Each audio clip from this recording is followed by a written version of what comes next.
نحمدہ ونصلی ونسلم علی رسولہ الکریم اما بعد فاعوذ باللہ من الشیطان الرجیم بسم اللہ الرحمن الرحیم۔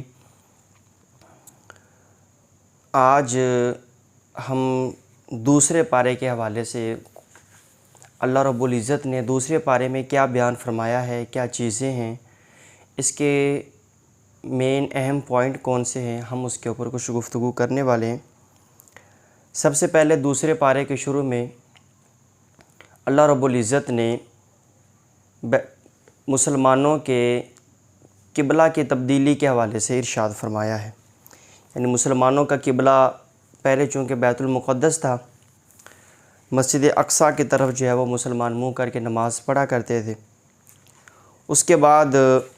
نبی کائنات صلی اللہ تعالیٰ علیہ وسلم کی دلی خواہش یہ تھی کہ ہمارا قبلہ جو ہے وہ بیت اللہ شریف ہو۔ تو سب سے پہلے دوسرے پارے کے آغاز میں اسی چیز کو بیان کیا گیا ہے کہ اللہ رب العزت نے مسلمانوں کے قبلہ کو تبدیل فرما دیا۔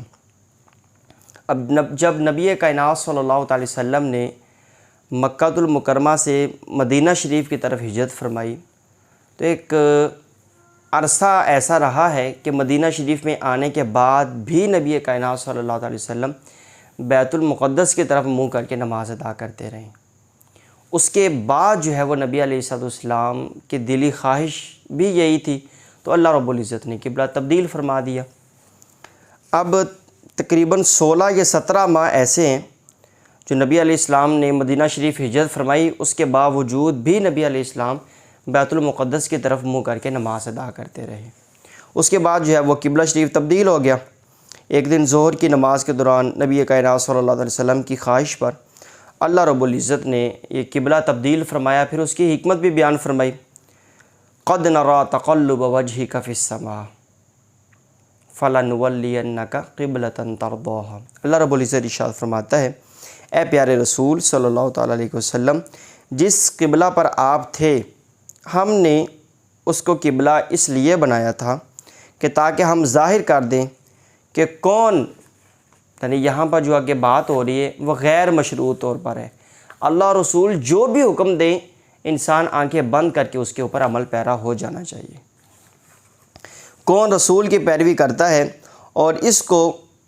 اس شخص سے ممتاز کر دیں جو اپنی ایڑیوں پر پلٹ جاتا ہے، یعنی دوبارہ کفر کی طرف چلے جاتا ہے۔ اور یہ بھی فرمایا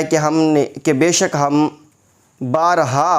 آپ کے چہرے کو آسمان کی طرف اٹھتا ہوا دیکھتے ہیں۔ اللہ رب العزت ارشاد فرماتا ہے، سو ہم آپ کو اس قبلے کی طرف پھیر دیں گے جو آپ کو پسند ہے، بس آپ اپنا رخ مسجد حرام کی طرف پھیر لیں۔ تو شروع میں یہ چیزیں ہیں جو اللہ رب العزت نے بیان فرمائی ہیں کہ مسلمانوں کی قبلہ کی تبدیلی کے حوالے سے اللہ رب العزت نے بطور خاص جو ہے نا وہ اس میں بیان فرمایا ہے۔ اس میں جو آیت مبارکہ ہے، آیت مبارکہ نمبر 143 ہے، 143، اس میں اللہ رب العزت نے ارشاد فرمایا ہے، وَكَذَلِكَ جَعَلْنَاكُمْ أُمَّةً وَسَطًا لِتَكُونُوا شُهَدَاءَ عَلَى النَّاسِ وَيَكُونَ الرَّسُولُ عَلَيْكُمْ شَهِيدًا۔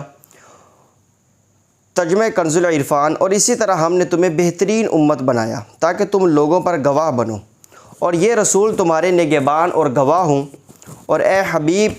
تم پہلے جس قبلے پر تھے، اب آگے وہی چیز ہے جو میں نے ابھی اس آیت مبارکہ سے پہلے بیان کی ہے۔ اس میں جو الفاظ ہیں وَيَكُونَ الرَّسُولُ عَلَيْكُمْ شَهِيدًا، اور رسول تمہارے اوپر گواہ ہوں۔ کس کے اوپر؟ ہمارے اوپر۔ ہمارے اوپر گواہی دیں گے ہمارے نبی کائنات صلی اللہ تعالیٰ علیہ وسلم۔ اب یہ امت بھی جو ہے نا وہ گواہ ہے، وہ کس طرح؟ اب یہ ملاحظہ فرمائیے، یہ صحیح بخاری شریف ہے، صحیح بخاری شریف، اس کا کتاب الجنائز ہے، اس میں ایک حدیث مبارکہ ہے۔ حضرت سیدنا عبدالعزیز بن صہیب رضی اللہ تعالیٰ عنہ جو نبی علیہ السلام کے صحابی ہیں، وہ کہتے ہیں کہ میں نے حضرت سیدنا انس بن مالک رضی اللہ تعالیٰ عنہ کو فرماتے سنا کہ صحابہ کرام ایک جنازے کے پاس سے گزرے تو انہوں نے اس کی اچھی تعریف کی کہ بندہ بڑا اچھا تھا۔ تو نبی کائنات صلی اللہ تعالی وسلم نے ارشاد فرمایا کہ واجب ہو گئی۔ پھر صحابہ کرام علیہم رضوان ایک دوسرے جنازے کے پاس سے گزرے تو انہوں نے اس کی اچھی تعریف نہ کی.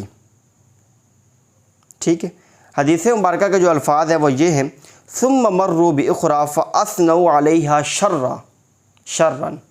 اچھی تعریف نہ کی. تو نبی کائنات صلی اللہ علیہ وسلم نے فرمایا واجب ہو گئی. حضرت سیدنا فاروق اعظم رضی اللہ تعالی عنہ نے عرض کی یا رسول اللہ صلی اللہ تعالی علیہ وسلم ما واجبت، کیا چیز واجب ہو گئی؟ تو نبی علیہ السلام نے ارشاد فرمایا کہ اس کی تم نے تعریف کی، اس کے لیے جنت واجب ہو گئی، اور اس کی تم نے برائی بیان کی، اس کے لیے دوزخ واجب ہو گئی. آگے نبی علیہ السلام نے فرمایا انتم شہداء اللہ فی الارض، کہ تم زمین کے اندر اللہ رب العزت کے گواہ ہو. یہ صحیح بخاری شریف ہے. اب اس کا مطلب یہ نہیں ہے کہ انسان اگر کسی بندے کے بارے میں برا بول دے تو بندہ دوزخی ہو جاتا ہے. مطلب یہ ہے ایک انسان کا کردار کیا ہے، ایک انسان نے جس طرح اس دنیا کے اندر زندگی گزاری ہے، لوگ اس کے بارے میں کیا کہتے ہیں. یعنی حقوق اللہ اور حقوق العباد کے معاملے میں وہ فوت ہونے والا بندہ کیسا تھا، اس معاملے میں تم لوگوں کے اوپر یعنی ایک دوسرے کے اوپر گواہ ہو. تو ہم بھی اس دنیا میں گواہ ہیں اللہ رب العزت کے، اور ہمارے اوپر ہمارے نبی کائنات صلی اللہ علیہ وسلم گواہ ہیں. تو بہرحال ہمیں اللہ رب العزت کے وعدے کی پاسداری کرنی چاہیے اور اللہ رب العزت کے بتائے ہوئے طریقوں کے مطابق ہی اپنی زندگی گزارنی چاہیے. تو ہم بیان کر رہے تھے کہ شروع میں اللہ رب العزت نے قبلہ شریف کی تبدیلی کے حوالے سے جو ہے نا وہ بیان فرمایا ہے. اس کے علاوہ بہت ساری چیزیں ہیں. یہ بھی بتایا کہ تورات اور انجیل میں نبی کائنات صلی اللہ علیہ وسلم کے بارے میں جو روشن نشانیاں بیان کی گئی ہیں، ان کی روشنی اہل کتاب نبی کائنات یعنی اہل کتاب جو ہے وہ رسول اللہ صلی اللہ علیہ وسلم کو اسی طرح پہچانتے ہیں، اس روشنی میں جو ان کی پہلی کتابوں میں بیان کیا گیا ہے. اس کی روشنی میں اہل کتاب نبی علیہ السلام کو اس طرح جانتے پہچانتے ہیں جس طرح اپنے بیٹوں کو پہچانتے ہیں. لیکن ان کے انکار کی وجہ کیا ہے، حق کو چھپانے کی وجہ کیا ہے، وہ صرف اور صرف وہ کیا ہے، وہ یہ ہے کہ یہ کتمان حق کرتے ہیں. حق بات کو تسلیم کرنے کے بجائے اس کو چھپا دیتے ہیں. تو یہ وجہ ہے کہ نبی علیہ السلام کو جانتے ہیں، پہچانتے ہیں، اس کے باوجود ان کی نبوت اور رسالت پر ایمان نہیں لاتے. اس کی وجہ یہ ہے کہ یہ کتمان حق کرتے ہیں، حق کو چھپاتے ہیں. اسی صورت میں اللہ رب العزت نے نبی علیہ السلام کی بعثت اور نبوت کے منصب کو اور نبی علیہ السلام کے منصب نبوت کے جو فرائض ہیں اس کو بیان فرمایا ہے. آیت نمبر 153 سے آگے اللہ رب العزت نے ارشاد فرمایا ہے کہ ہر مصیبت کے وقت صبر اور نماز کو اللہ رب العزت کی نصرت کا وسیلہ بنانے کی تعلیم دی گئی ہے کہ ہم صبر اور نماز کے ذریعے جو ہے وہ اللہ رب العزت کی مدد طلب کریں، اللہ رب العزت سے مدد طلب کریں. یہ ہمیں اللہ رب العزت کا حکم ہے. اور اللہ رب العزت کے راستے کے اندر جتنی بھی انسان کو مشکلات آتی ہیں، جو آزمائشیں آتی ہیں، چاہے وہ خوف ہے، بھوک ہے، جان مال آل اولاد، اس کا انسان کے پاس سے دور ہو جانا ہے، کوئی بھی صورت ہے، تو ہر معاملے کے اندر انسان کو صبر اور شکر سے کام لینا چاہیے اور انسان کو صبر اور نماز کے ذریعے اللہ رب العزت کی مدد کا جو ہے وہ طلبگار ہونا چاہیے. آیت نمبر 159 سے آگے اللہ رب العزت نے بیان فرمایا ہے کہ جو لوگ دین اسلام کی حقانیت کے روشن دلائل کو چھپاتے ہیں، پیغام ہدایت کو چھپاتے ہیں، ان پر اللہ رب العزت کے فرشتوں کی اور تمام لوگوں کی لعنت ہے، اور ایسے بندے وہ دائمی عذاب کے اور وعید کے مستحق ہیں. یہ اللہ رب العزت کا وعد اور وعید ہے. ہاں، جو شخص انسان اپنی توبہ کرتا ہے، اپنی اصلاح کر لیتا ہے اور اللہ رب العزت کا جو پیغام حق ہے اس کو اس طرح بیان کرتا ہے کہ جس طرح اس کو بیان کرنے کا حق ہے، اس میں بخل سے کام نہیں لیتا، کتمان حق سے کام نہیں لیتا، اصلاح کرنے کے بعد پیغام ہدایت کو کھول کر بیان کر دیتا ہے، تو اللہ رب العزت نے ایسے شخص کے بارے میں فرمایا ہے کہ ایسے شخص کے لیے توبہ کا دروازہ کھلا ہوا ہے. توبہ کا دروازہ اللہ رب العزت نے بند نہیں فرمایا۔ ہاں ایسا بندہ جس کا خاتمہ کفر پر ہوتا ہے تو اس کے بارے میں بیان کیا جا چکا ہے کہ ایسے لوگ جو ہے وہ دائمی طور پر جو ہے وہ دوزخ کے عذاب کے مستحق ہوں گے، نہ ان کے عذاب میں کسی قسم کی کمی ہوگی اور نہ ان کے عذاب میں کسی قسم کی ان کو مہلت دی جائے گی۔ آیت نمبر 164 164 کے آگے اللہ رب العزت نے جو بیان فرمایا ہے اس کا خلاصہ یہ ہے، اللہ رب العزت کی توحید، اس کی نشانیوں کا ذکر ہے، زمین و آسمان کی پیدائش کے حوالے سے گفتگو ہے، رات اور دن کی گردش کے حوالے سے گفتگو ہے، سمندروں میں انسانی فائدوں کے لیے کشتیاں، جہاز کا چلنا، رواں دواں ہونا، بارش کے قدرتی نظام کے ذریعے خشک اور بنجر زمین کا دوبارہ زرخیز اور آباد ہو جانا، ہواؤں کا چلنا، آسمان اور زمین کے درمیان بادلوں کا معلق رہنا۔ یہ بھی بتایا گیا ہے کہ مشرکوں کو جتنی بھی اپنے باطل معبودوں سے محبت ہے، اہل ایمان کو ان کی جھوٹی محبت جو مشرک اپنے بتوں سے کرتے ہیں وہ تو جھوٹی محبت ہے، نہ دنیا میں کام آنے والی ہے، نہ قبر میں، نہ قیامت والے دن۔ قیامت والے دن تو وہ الٹا پھنس جائیں گے اس کے اندر۔ تو جو مشرکین محبت اپنے بتوں سے کرتے ہیں، اس کے مقابلے میں مسلمان اپنے سچے معبود سے جو محبت کرتے ہیں، تو مسلمانوں کی محبت اللہ رب العزت سے یہ بہت زیادہ ہے اس محبت کے مقابلے میں جو مشرکین اپنے بتوں کے مقابلے میں محبت رکھتے ہیں۔ یہ بھی اللہ رب العزت نے بیان فرمایا ہے، اور یہ بھی بیان کیا ہے اللہ رب العزت نے کہ اس دنیا میں لوگ اپنے جن قائدین کی پیروی میں گمراہی کو اختیار کیے ہوئے ہیں۔ آج یہ بڑا فتنہ ہے۔ اچھا پہلے اس کا خلاصہ سن لیجئے، قیامت والے دن یہی لیڈر اللہ تعالیٰ کے عذاب کو دیکھ کر برات کا اظہار کر دیں گے۔ آج یہ فطرہ جو ہے وہ ہمارے معاشرے میں بہت موجود ہے۔ جھوٹے لوگوں نے، مکار لوگوں نے، فتنہ پرور لوگوں نے، صلح کلیت کے شیطانوں نے اور جاہل اور نام نہاد پیروں نے اس امت کے دین اور ایمان کو بڑے خطرے میں ڈال رکھا ہے۔ آج لوگ عوام جو ہے یہ تو چرواہوں کی طرح ہے، جدھر لگائیں گے یہ منہ اٹھا کے تو چلی جائے گی۔ آج ہمیں بھی اس چیز کے اوپر غور و فکر کرنا ہے کہ جس شخص کو میں نے اپنا آئیڈیل بنایا ہے، جس شخص کو میں نے اپنا مقتدار پیشوار امام بنایا ہے، کیا وہ حقوق اللہ اور حقوق العباد کی پاسداری کرنے والا ہے؟ اگر وہ بندہ خود ہی گمراہ ہے، وہ خود بندہ بذات خود بد مذہب ہے، تو وہ آپ کی کیا اصلاح کرے گا؟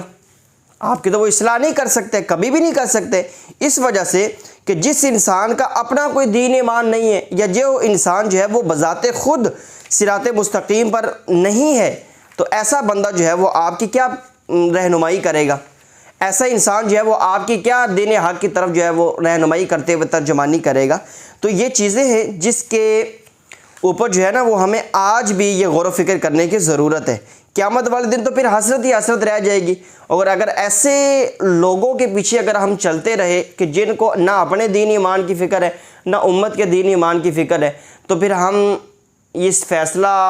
جو ہے نا وہ عوام کے اوپر چھوڑ دیتے ہیں کہ جو لوگ جو ہے وہ ارکان اسلام کو نہیں سمجھتے ہیں، حقوق اللہ کو نہیں سمجھتے ہیں، حقوق العباد کو جو ہے وہ نہیں سمجھتے ہیں،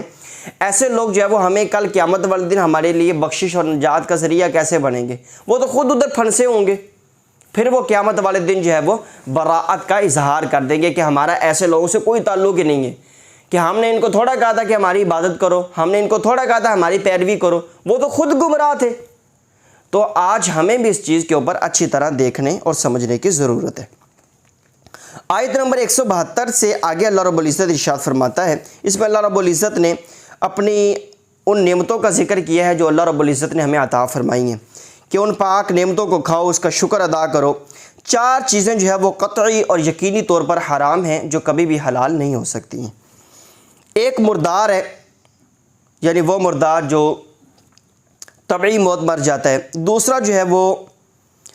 جب جانور کا ذبح کیا جاتا ہے، ذبح کے وقت بہنے والا خون ہے، خنزیر کا گوشت ہے، اور وہ حلال جانور ہے کہ جس پر ذبح کرتے وقت اللہ عز و جل کا نام نہیں لیا گیا بلکہ کسی اور کا نام لے لیا گیا، تکبیر کہنے کے بجائے کسی اور کا نام لے لیا گیا۔ تو یہ چیزیں ہیں جو اللہ رب العزت نے حرام فرمائی ہیں، ہمیں ان کے حوالے سے کبھی بھی کسی بھی چیز کے حوالے سے کمپرومائز نہیں کرنا چاہیے۔ اس میں ایک بہت کافی تفسیر ہے۔ علامہ فخر الدین رازی رحمۃ اللہ تعالی فرماتے ہیں کہ ہمیں شریعت مطہرہ نے ظاہر پر عمل کرنے کا حکم دیا ہے، باطن کی تکلیف اللہ رب العزت کی شریعت میں بیان نہیں کی گئی ہے۔ تو جب اس نے یعنی اگر جو ذبح کرنے والا ہے جانور کو اللہ تعالیٰ کا نام پاک لے کر جانور ذبح کیا تو جانور کا حلال ہونا یہ واجب ہے کہ دل کا ارادہ جان لینے کی طرف ہمیں کوئی راہ نہیں ہے۔ اس کا مطلب یہ ہے کہ اگر کوئی انسان ظاہری طور پر اللہ رب العزت کا نام لے لیتا ہے تو اب کوئی بندہ یہ نہیں کہہ سکتا کہ اس بندے کے دل میں جو ہے نا وہ تکبیر موجود نہیں تھی یا اللہ رب العزت کا نام موجود نہیں تھا۔ ظاہری طور پر حکم ہے کہ ظاہری طور پر اگر اس نے نام لیا ہے تو جانور حلال ہے، ظاہری طور پر اگر اللہ رب العزت کا نام نہیں لیا تو وہ جانور حرام ہے۔ دل کی طرف جو ہے نا وہ معاملہ جو ہے نا وہ ہمیں مشقت کرنے کی ضرورت نہیں ہے۔ ہاں اللہ رب العزت نے فرمایا اس میں فَمَنِ اضْطُرَّ غَيْرَ بَاغٍ وَلَا عَادٍ فَلَا إِثْمَ عَلَيْهِ إِنَّ اللَّهَ غَفُورٌ رَحِيمٌ۔ پس جو شخص مجبور ہو جائے حالانکہ وہ نہ خواہش کرنے والا ہو اور نہ ضرورت سے آگے بڑھنے والا ہو تو اس پر کوئی گناہ نہیں ہے، بے شک اللہ رب العزت بخشنے والا مہربان ہے۔ اب اس میں کیا ہے، اس میں جو ہے اللہ رب العزت نے ایک صورت بیان فرمائی ہے کہ مضطر شخص یعنی مجبور جسے حرام چیزیں کھانا حلال ہے، یہ بہت مخصوص صورتیں ہیں۔ بہت مجبور شخص جس کو اتنا یہ مسئلہ ہو جائے کہ اگر وہ کوئی چیز اس کے پاس کوئی حلال چیز بھی نہیں ہے، کوئی بھی چیز نہیں ہے کہ جس سے وہ اپنی زندگی کو بچا سکتا ہے، اب زندہ رہنے کے لیے اس کے پاس صرف مردار موجود ہے، اس طرح کے صورتحال میں تو تفسیر خازن وغیرہ میں اس کی وضاحت لکھی گئی ہے۔ اس میں بیان کیا گیا تفسیر خازن وغیرہ میں کہ مضطر یعنی مجبور جسے حرام چیزیں کھانا حلال ہے، یہ وہ بندہ ہے جو حرام چیز کے کھانے پر مجبور ہو اور اس کو نہ کھانے سے جان چلی جانے کا خوف ہو اور کوئی حلال چیز اس بندے کے پاس موجود نہ ہو، چاہے وہ بھوک یا غربت کی وجہ سے یہ حالت ہو یا کوئی شخص حرام کے کھانے پر مجبور کرتا ہو، اچھا، اور نہ کھانے کی صورت میں جان جانے کا اندیشہ ہو۔ ایسی حالت میں جان بچانے کے لیے حرام چیز کا قدر ضرورت یعنی اتنا کھا لینا صرف جائز ہے، اتنی مقدار جو ہے وہ اس کے لیے صرف کھانی جائز ہے کہ ہلاکت کا خوف نہ رہے، یعنی زندگی بچانے کے لیے جتنی مقدار ہے وہ صرف اتنا کھاتا ہے، بلکہ تفسیر خازن میں بیان کیا گیا کہ بلکہ اتنا کھانا اس بندے کے لیے یہ فرض ہے۔ تو اس میں ایک یہ پہلو بھی تھا۔ اس کے بعد اللہ رب العزت نے یعنی ان چیزوں کے بیان کرنے کے بعد آیت نمبر 174 میں اس کے آگے بیان فرمایا ہے کہ اللہ رب العزت کی کتاب کے احکام کو چھپانے اور اس پر دنیاوی مال لینے کو پیٹ میں آگ بھرنے اور اللہ سے کلام کے شرف سے محرومی اور ناپاکی کا سبب بھی بتایا ہے کہ وہ ایسے بندے جو ہے وہ پیٹ میں آگ ہی بھرتے ہیں اور اللہ رب العزت سے ہم کلام ہونے کا شرف ان بندوں کو حاصل نہیں ہوگا۔ آیت نمبر 177 177 میں بتایا گیا کہ اصل لیکن صرف عبادت کے وقت مشرق اور مغرب کی طرف صرف منہ کر لینے کا نام نہیں ہے کہ یہ نیکی ہے باقی سارا کچھ بھی نہیں ہے، ایسا نہیں ہے، بلکہ کامل نیکی ایک جامع پیکج کا نام ہے۔ آسان الفاظ میں یوں کہہ لیں یعنی اللہ تعالیٰ قیامت کے دن پر تمام ملائکہ پر، تمام آسمانی الہامی کتابوں پر، تمام انبیاء پر ایمان لانا، اس کے ساتھ ساتھ اللہ رب العزت کی راہ میں خرچ کرنا اور اسی طرح زکوٰۃ، نماز، ان چیزوں کا قائم کرنا، زکوٰۃ ادا کرنا، نماز قائم کرنا، وعدے کو پورا کرنا، ہر مصیبت کے وقت صبر اور استقامت کا مظاہرہ کرنا۔ پھر اگر آگے اللہ رب العزت نے ارشاد فرمایا کہ در حقیقت جو لوگ ان تمام صفات کے حامل ہیں جو ابھی میں نے عرض کی ہیں وہی دعوی ایمان میں سچے اور متقی ہیں۔ آیت نمبر 178 سے آگے اللہ رب العزت نے قصاص کے حوالے سے جو ہے نا وہ قانون بیان فرمایا ہے کہ اللہ رب العزت نے فرمایا کہ قصاص میں تمہارے لیے زندگی ہے۔ آج ہمارے معاشرے میں اتنی برائیاں ہوتی ہیں، اتنے گناہ ہوتے ہیں، تو آج بھی اسلامی قوانین کو نافذ کرنے کی ضرورت ہے۔ آج معاشرے میں اس طرح چونکہ قصاص عملاً نافذ نہیں ہے، اس کی وجہ سے آئے دن جو ہے نا وہ بہت سے معاملات، بہت سے جرائم جو ہے وہ جنم لیتے ہیں، بے قصور انسانوں کی جان جاتی ہے، مال آبرو کی حرمت جو ہے وہ پامال ہو رہی ہے۔ یہ ابھی پیچھے میاں والی کا واقعہ ہے کہ وہ ایک ظالم درندہ صفت باپ نے اپنی چند دن کی بیٹی کو قتل کر دیا۔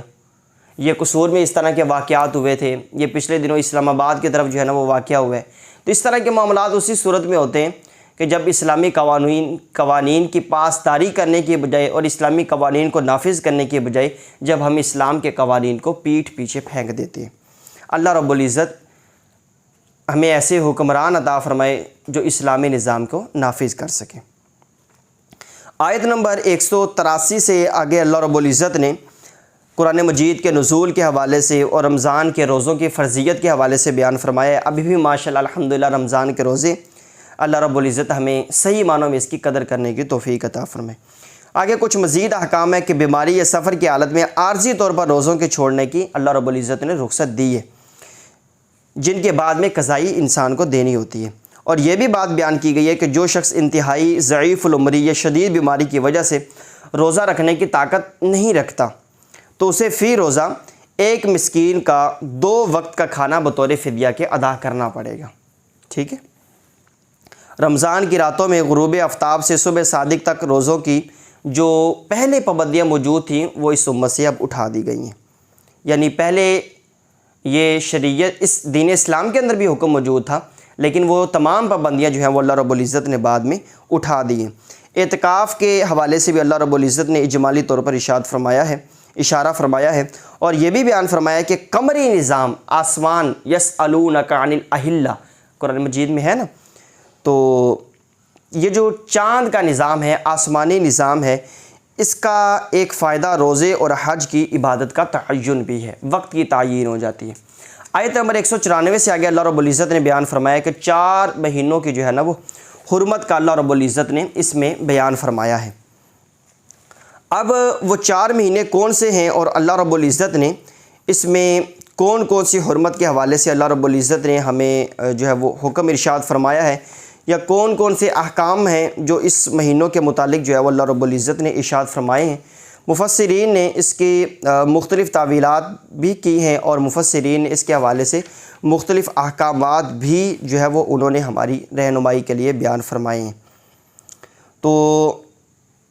حرمت والے مہینے میں جنگ و جدال کرنا، جہاد کرنا، یہ چیزیں اللہ رب العزت نے منع فرمائی ہیں، لہذا آج بھی ہمیں ان چیزوں کے اوپر عمل پیرا ہونا چاہیے۔ اسی طرح آگے اللہ رب العزت نے 195 نمبر آیت میں انفاق فی سبیل اللہ کے حوالے سے کلام فرمایا ہے، اللہ رب العزت کی راہ میں خرچ کرنا۔ اس کے بعد کچھ آیات اسی طرح ہیں۔ اس کے بعد آیت نمبر 203 کے تک اللہ رب العزت نے حج اور عمرے اور حج کے بعد مسائل کو جو ہے وہ اللہ رب العزت نے بیان فرمایا ہے۔ آیت نمبر 207 سے لے کر 208 میں اللہ رب العزت نے جو ہے یہ بیان فرمایا کہ حقیقت ایمان کی حقیقت اللہ رب العزت کے ساتھ اپنی جان کا سودا کر لینا ہے، اور اسلام بعض چیزوں کو قبول کرنے اور بعض چیزوں کو چھوڑ دینے کا رد کر دینے کا نام نہیں ہے، بلکہ اسلام کی حقیقت یہ ہے کہ اللہ تعالیٰ اور اس کے رسول صلی اللہ علیہ وسلم کے تمام احکام، چاہے وہ کسی چیز کا حکم ہے، چاہے وہ کسی چیز سے ممانعت ہے، کسی بھی صورت میں اللہ اور رسول نے جو حکم دیا ہے اس کے اوپر ہمیں پیروی کرنی ہے۔ یہ نہیں ہو سکتا کہ بعض چیزیں انسان کو پسند ہیں تو اس کو لے لے، اور جو بعض چیزیں پسند نہیں ہیں وہ جو ہے اس کو پسے پش ڈال دے۔ پہلی امتوں کے اندر عذاب کے نزول کی ایک وجہ یہی تھی کہ جو ان کو حکم پسند آتا تو اس کو لے لیتے، جو پسند نہیں آتا تو اس کو پیٹھ پیچھے پھینک دیتے، یہ اس میں تغیر و تبدل کر دیتے، تحریف کر دیتے۔ تو ہمیں ان چیزوں کا نام نہیں ہے، ان چیزوں کو اپنانے کا نام حکم جو ہے وہ نہیں دیا گیا، بلکہ مکمل طور پر ہر قسم کے حکم پر عمل پیرا ہونے کا، یا جس چیز سے بچنے کا حکم ہے اس چیز سے بچنے کا حکم ارشاد فرمایا گیا ہے۔ اسی طرح آیت نمبر 213 میں بتایا گیا کہ تمام لوگ اصل کے اعتبار سے ایک تھے، پھر اللہ رب العزت نے نظام رسالت قائم فرمایا، ہر دور کے لوگوں کے لیے کتاب ہدایت نازل کی۔ اس کے بعد انسانیت 2 گروہوں میں بٹ گئی، ایک اہل حق ہو گئی یعنی انبیاء کرام علیہ السلام اور ان کے پیروکار، اور دوسرے اہل باطل یعنی خواہشات نفس اور شیطان کے پیروکار۔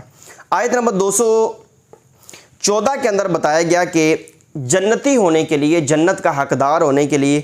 صرف یہ نہیں ہے کہ انسان بس جو ہے نا وہ مسلمان ہونے کا، ایمان والا ہونے کا دعویٰ کر دے تو پکا جنتی ہو گیا، ایسا نہیں ہے، بلکہ دین اسلام کی راہ میں جو مشکلات آتی ہیں، جو معاملات آتے ہیں، ان کے اوپر انسان کو جو ہے نا وہ صبر اور شکر کا مظاہرہ کرنا ہے، یعنی راہ حق میں مشکلات کا استقامت کے ساتھ مقابلہ کرنا ہے۔ اس کی جو ہے نا وہ ہمارے لیے جو رول ماڈل کی حیثیت سے ہیں وہ اللہ رب العزت کے انبیاء ہیں، تو ان کی زندگیاں جو ہیں وہ ہمارے لیے بہترین نمونہ ہیں۔ آیت نمبر 215 میں بھی اللہ رب العزت کی راہ میں خرچ کرنے کے حوالے سے بیان کیا گیا ہے۔ 19 کے اندر بھی کچھ یہ ہے اور کچھ تو یہ ہے، یعنی اشارتاً وہی چیزیں ہیں۔ باقی 219 کو اگر اس کے ساتھ ملا کر سمجھا جائے تو اس میں یہ نتیجہ نکلنا یہ مشکل نہیں رہ جاتا کہ اللہ رب العزت ارشاد فرماتا ہے کہ جو مال تمہاری ضرورت سے زائد ہو اس کو اللہ رب العزت کی راہ میں خرچ کر دو۔ اسی آیت میں شراب اور جوے کے حرام ہونے کے حوالے سے گفتگو کی گئی ہے، اور یہ بیان کیا گیا کہ ان کا نفع جو ہے وہ ان کے نقصان سے چھوٹا ہے، یعنی ان کا گناہ جو ہے یہ بڑا ہے، ان کا نفع فائدہ جو ہے یہ چھوٹا ہے، یہ اس میں بیان کیا گیا۔ گناہ بہت بڑا ہے۔ آیت نمبر 216 میں جہاد کی فرضیت کے حوالے سے گفتگو ہے۔ آیت نمبر 221 میں مشرک مردوں اور عورتوں سے نکاح کی ممانعت کا حکم ہے۔ آیت نمبر 222 کے اندر اس حوالے سے بیان کیا گیا ہے کہ جو مخصوص پیریڈ ہوتا ہے عورت کا، مینسز ہوتے ہیں، حیض کے ایام ہوتے ہیں، ان کے اندر مخصوص حالت میں حیض کی حالت ہو یا نفاس کی حالت ہو، اس میں عورت سے ہم بستری کرنا، مباشرت کرنا جو ہے یہ منع ہے۔ آیت نمبر 224 سے آگے بیان کیا گیا، قسم کے احکام بیان کیے گئے ہیں کہ اگر کسی نے ایسی قسم کھا لی ہے کہ جس پر قائم رہنا شریعت کی روح سے ناپسندیدہ ہے تو اس بندے کو یہ چاہیے کہ اس قسم کو توڑے۔ کیوں؟ اس کی وجہ یہی ہے کہ شریعت نے جو ہے وہ اس قسم کی قسم کو جو ہے وہ پسند نہیں فرمایا، اس کو توڑے اور اس کا کفارہ ادا کرے۔ اسی طرح آیت نمبر 226 سے آگے جو ہے نا وہ ایلا کا بیان ہے۔ ایلا کے حوالے سے فقہی مسائل کے اندر، کتابوں کے اندر جو ہے نا وہ اس کے حوالے سے تفصیلاً احکام موجود ہیں۔ خلاصتاً صرف اتنا ہی سمجھ لیجئے کہ ایلا یہ ہے کہ کوئی بندہ اپنی بیوی کو یہ کہتا ہے کہ اللہ کی قسم میں 4 ماہ تک یا ہمیشہ کے لیے تمہارے ساتھ جو ہے نا وہ ازدواجی تعلقات قائم نہیں کروں گا، ہم بستری وغیرہ کے جو صحبت کے معاملات ہیں۔ تو مسئلہ یہ ہے کہ اگر 4 ماہ کے اندر وہ بندہ قسم کا اس نے قسم یہ کھائی ہے، اسی کو ایلا کہتے ہیں، قسم کا کفارہ ادا کر کے قسم توڑ دے تو پھر تو وہ نکاح کی بچت ہو جائے گی، نکاح باقی رہے گا، ورنہ ایک طلاق بائن واقع ہو جائے گی۔ آیت نمبر 228 میں بیان کیا گیا کہ مطلقہ عورت کی عدت ایام مخصوص کے 3 دورانیوں کی تکمیل ہے، 3 حیض جو ہے وہ عورت کی عدت ہے۔ آیت نمبر یہ حکم اجمالی ہے، جس عورت کا فقط نکاح ہوا ہے اور اس کی رخصتی وغیرہ نہیں ہوئی، تو ہم بستری وغیرہ کے معاملات بھی ظاہر ابھی نہیں ہوئے، نہ خلوت سیاح وغیرہ ہوئی ہے، تو اس کے اوپر عدت نہیں ہے، یعنی وہ اس کا شوہر طلاق دے گا تو وہ فوری طور پر آگے نکاح کر سکتی۔ آیت نمبر 229 میں بیان کیا گیا کہ 2 صریح طلاقیں چاہے وہ الگ الگ دی جائے یا ایک ساتھ دی جائے، اس کے بعد شوہر کو رجوع کرنے کا حق ہوتا ہے، لیکن اس کے بعد جو تیسری طلاق ہے وہ ایک ایسی حد ہے کہ اس کے بعد شوہر کو کوئی طلاق دینے کا حق نہیں ہوتا۔ ہمارے معاشرے میں بڑے ناسور ایسے موجود ہیں جو امت کے اندر فتنے مبتلا کرتے ہیں کہ ایک مجلس میں بندہ ہزاروں دفعہ بھی طلاق دے لے تو ہوتی ہے، کہ یہ بڑا خطرناک معاملہ ہے اور قرآن و سنت کی تعلیمات سے روح گردانی کرنا ہے۔ تیسری طلاق کے بعد بیوی جو ہے نا وہ عورت پر ہمیشہ کے لیے حرام ہو جاتی ہے جب تک وہ حلالہ کی صورت نہ ہو۔ آیت نمبر 231 سے آگے بیان کیا گیا کہ عورت کو طلاق رجعی دینے کے بعد اگر کوئی بندہ خوش دلی سے اور حسن سلوک سے اپنے نکاح میں رکھنے کا ارادہ رکھتا ہے، اس نے 1 طلاق دی ہے یا 2 طلاقیں دی ہیں، لیکن یاد رکھیں دی اس نے طلاق رجعی ہوں، طلاق بائنہ نہ دی ہو۔ طلاق بائنہ کہتے تو ویسے ہی نکاح ٹوٹ جاتا ہے، کہانی ختم ہو جاتی ہے۔ اس کے اندر اگرچہ دوبارہ 1 طلاق بائنہ دی ہے تو دوبارہ نکاح کے ذریعے بیوی کو نکاح میں رکھا جا سکتا ہے، لیکن مسئلہ یہ ہے کہ 1 طلاق بائنہ دینے سے نکاح ٹوٹ جاتا ہے، دوبارہ اس کو اپنے نکاح میں رکھنے کے لیے دوبارہ نکاح کرنا پڑے گا۔ شرعی تقاضے تمام کے تمام جو ہے نا وہ اسی طرح پورے کرنے پڑیں گے، وہ گواہ ہونے ضروری ہیں اور اسی طرح جو ہے وہ حق مہر وغیرہ کا جو ہے نا وہ ہونا ضروری ہے۔ لیکن دوبارہ نکاح میں لانے کے لیے اللہ رب العزت نے فرمایا ہے کہ حسن سلوک کا مظاہرہ کرنا چاہیے، نہ کہ اس کو تکلیف پہنچانے کا جو ہے نا وہ کسی بھی حوالے سے جو ہے نا وہ ذکر نہیں ہونا چاہیے۔ اس کے آگے اللہ رب العزت نے 233 نمبر آیت میں رضاعت کے جو ہے نا وہ رضاعت کے حوالے سے احکام بیان فرمائے کہ رضاعت کی مدت کامل مدت جو ہے نا وہ 2 سال ہے۔ اگر 2 سال سے کم مدت میں ماں کا دودھ چھڑانے کی صورت میں بچے کی زندگی کو کوئی خطرہ نہ ہو اور اس کی غذا وغیرہ پوری ہو سکتی ہے تو وہ چھڑایا جا سکتا ہے، لیکن اگر کوئی مسئلہ ہے تو پھر 2 سال پورے کرنے ضروری ہیں۔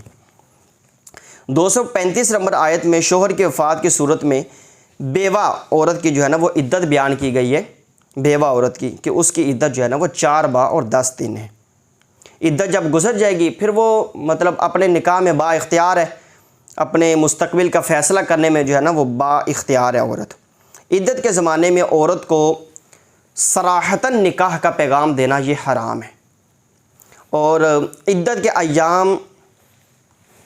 عدت میں یعنی کہ معتدہ کے ساتھ نکاح کا پیغام دینا بھی حرام تھا، نکاح کرنا بھی حرام ہے۔ ہاں البتہ اشارہ اور کنایہ کے ذریعے اس چیز کا فقط اظہار کیا جا سکتے ہیں، جس کو خطبۃ النساء کہتے ہیں۔ ٹھیک، آیت نمبر 237 میں یہ بیان کیا گیا کہ اگر کسی شخص کا کسی عورت سے نکاح ہو گیا مگر ابھی رخصتی بھی نہیں ہوئی ہے اور ایسی خلوت بھی نہیں ہوئی ہے جس کے اندر ازدواجی تعلق سے کوئی چیز مانے ہو، ہم بستری وغیرہ سے کوئی چیز مانے نہ ہو، تو ایسا تعلق نہیں ہوا، تو ایسی عورت کو اگر کوئی بندہ طلاق دے دے، جس طرح میں نے ابھی کچھ دیر پہلے بیان کیا ہے کہ اگر کسی بندے کا فقط نکاح ہوا ہے، اس نے بیوی سے ہم بستری وغیرہ نہیں کی ہے اور ان کی رخصتی بھی نہیں ہوئی ہے، خلوت صحیحہ بھی نہیں ہوئی ہے، اب ایسی صورت میں مسئلہ یہ ہے کہ ایسی عورت کو اگر کوئی اس کا شوہر جو ہے نا وہ طلاق دیتا ہے تو اس عورت کو جتنا حق مہر مقرر ہوا تھا اس کا آدھا دینا جو ہے نا وہ ضروری ہوگا، اور پھر اس صورت میں عورت پر عدت نہیں ہوگی جس طرح کہ میں نے پہلے بیان کی ہے۔ آگے آیت نمبر 238-39 میں نمازوں کے حوالے سے ہے، اور سب نمازوں پر خصوصاً نماز عصر کی حفاظت کا حکم ہے۔ اب اس کے اندر جو ہے نا وہ مختلف اقوال ہیں، یہ جو آیت مبارکہ ہے، حافظوا علی الصلوات والصلاۃ الوسطی وقوموا للہ قانتین۔ اب اس آیت میں صلاۃ وسطیٰ سے کیا مراد ہے، کون سی نماز مراد ہے، اس میں مفسرین کے مختلف اقوال موجود ہیں کہ کون سی ہے۔ بخاری شریف میں ہے کہ اس سے یعنی کتاب الدعوات میں یہ لکھا ہوا ہے، اسی طرح ترمذی وغیرہ میں موجود ہے۔ بہرحال بخاری شریف کی روایت یہ ہے کہ نماز وسطیٰ سے مراد یہ جو اللہ رب العزت نے ارشاد فرمایا حافظوا علی الصلوات والصلاۃ الوسطی وقوموا للہ قانتین، اس سے مراد عصر کی نماز ہے۔ باقی بہرحال یہی قول جو ہے نا وہ زیادہ قرینہ انصاف بھی معلوم ہوتا ہے اور زیادہ ٹھیک بھی درست معلوم ہوتے ہیں۔ آیت نمبر 243 میں بنی اسرائیل کے گروہ پر موت طاری کرنے کے حوالے سے اللہ رب العزت نے ارشاد فرمایا کہ ان کے پر مطلب اللہ رب العزت نے موت طاری کی، اللہ رب العزت نے ان کو دوبارہ زندہ فرما دیا۔ آیت نمبر 244 میں اللہ رب العزت کے راستے میں جہاد کرنے کے حوالے سے گفتگو ہے، اور آیت نمبر 45 میں اس حوالے سے بیان ہے کہ جو لوگ اللہ رب العزت کے راہ میں قرض حسنہ دیتے ہیں، اللہ رب العزت کی راہ میں خرچ کرتے ہیں، تو اللہ رب العزت جو ہے نا ان کو دگنا اجر عطا فرماتے ہیں۔ باقی دوسرے پارے کے آخر میں حضرت داؤد علیہ السلام کے حوالے سے ایک جو ہے نا وہ واقعہ بیان کیا گیا ہے کہ اس کے بنی اسرائیل کے مطالبے پر طالوت کو بادشاہت اللہ رب العزت نے عطا فرمائی تھی نا، تو انہوں نے پھر اعتراض کیا کہ یہ تو بندہ ہی، اس کے پاس تو اتنا مال و دولت ہی نہیں ہے، تو اللہ رب العزت نے اس کو کیوں ہمارے اوپر بادشاہ بنا دیے؟ تو اللہ رب العزت نے ارشاد فرمایا کہ ان کی اہلیت کا جو مدار ہے ان کو بادشاہ اس وجہ سے بنایا گیا کہ وہ ان کے پاس علم زیادہ ہے اور ان کے پاس جسمانی قوت جو ہے نا وہ زیادہ ہے، اور بادشاہت یہ اللہ رب العزت کے عطا سے ملتی ہے، اس کے حوالے سے بھی بیان ہے۔